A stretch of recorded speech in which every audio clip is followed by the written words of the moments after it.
I'm going to review Mortal Kombat 2 for the Sega 32X. For this review, I'm pretty much just going to compare the 32X, the Genesis, and the Super Nintendo version. These intro screenshots here actually weren't on the Super Nintendo or the Genesis version, so that's one of the few things the 32X brought to the table. If you played the Sega Genesis version, the first thing you're going to know, the actual game is pretty much the same thing as the Sega Genesis. It's the exact same menus, the game feels the same, control feels the same. It's a lot as if they just grabbed the Sega Genesis game and it has the color palette of the Super Nintendo. So between the three, the Sega Genesis looked a little grainy, cartoonish, the colors were definitely off. Now the Super Nintendo looked really good, in fact it looked a lot like this. The only thing is the graphics were blurrier. So between them all, the 32X has the sharpest graphics of them all. One advantage I feel the Super Nintendo had over all of them though, was the audio quality. The sound on the Super Nintendo was a lot as if they just grabbed the arcade's audio and downsampled it, but it still sounded surprisingly good. The audio on the Genesis was just awful. The music was completely changed, the sound effects weren't all there, and they were crunchy. Now the 32X did little to actually improve audio, but it sounded a lot better. Unfortunately, it uses the same music as the Sega Genesis, but the sound effects have been completely revamped, mostly I think because they took the time to do it, so it's about at par with the Super Nintendo now.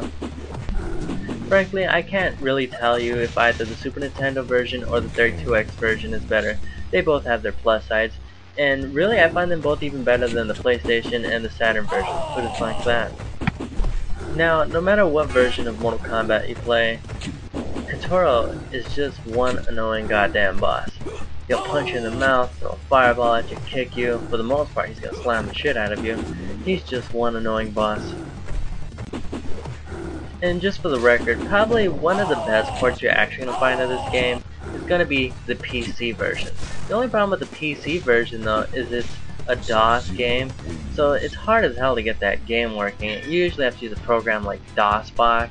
Even then, I can't even get my joystick working. The only complaint on the PC version is the audio is just terrible, but that's probably the closest port of the arcade game you're gonna find. I actually also had this game on the Sega Game Gear and the Game Boy. You know, those aren't terrible ports. Definitely fun if you just need Mortal Kombat on the go. Now, the only one I haven't tried is the Amiga version, but from the video I've seen, it looks like a stripped down port of the Sega Genesis.